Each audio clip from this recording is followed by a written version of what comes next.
Impact segment tonight, according to the Wall Street Journal, the Islamic State has begun distributing long lists of ordinary citizens they want to see assassinated. Quite the story. Joining us from Washington, Fox News Chief Intelligence Correspondent Catherine Herod. So I understand you have some new information for us tonight, Catherine. Well, Bill, I was able to take a look at two of these kill lists, courtesy of Memory, which is the Middle East Media Research Institute that tracks ISIS. And for the most part, these lists look like they've been drawn from municipal databases, property records. Some of them are like spreadsheets with a name, an address, and a phone number. And to the extent that they can, government officials here in Washington say that they treat them seriously, and they feel like a real duty to warn people if that's at all possible in these cases. So it's just regular folks taken out of a phone book or some kind of database? There's no, we want to assassinate O'Reilly because he's a wise guy on television? It's just regular folks across the board?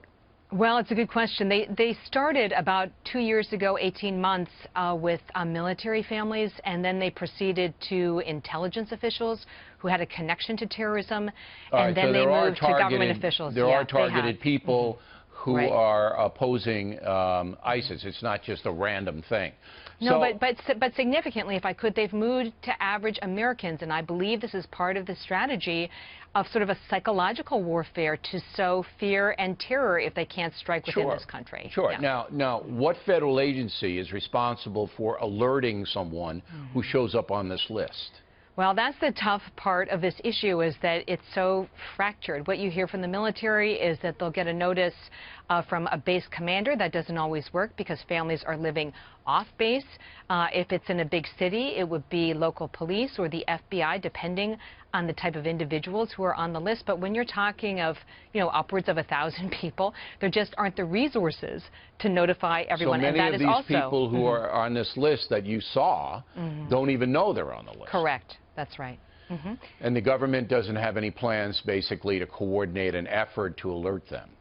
I wouldn't say they don't have a plan, but it's a question of resources, and I believe this is part of the ISIS strategy. They're trying to sort of sap the resources. That makes sense, but it's the response to the strategy that we're interested in. So would you do a little more digging to see if there's going to put together a task force? Because I think if your name's on a list that's circulating in the Middle East, you want to know that.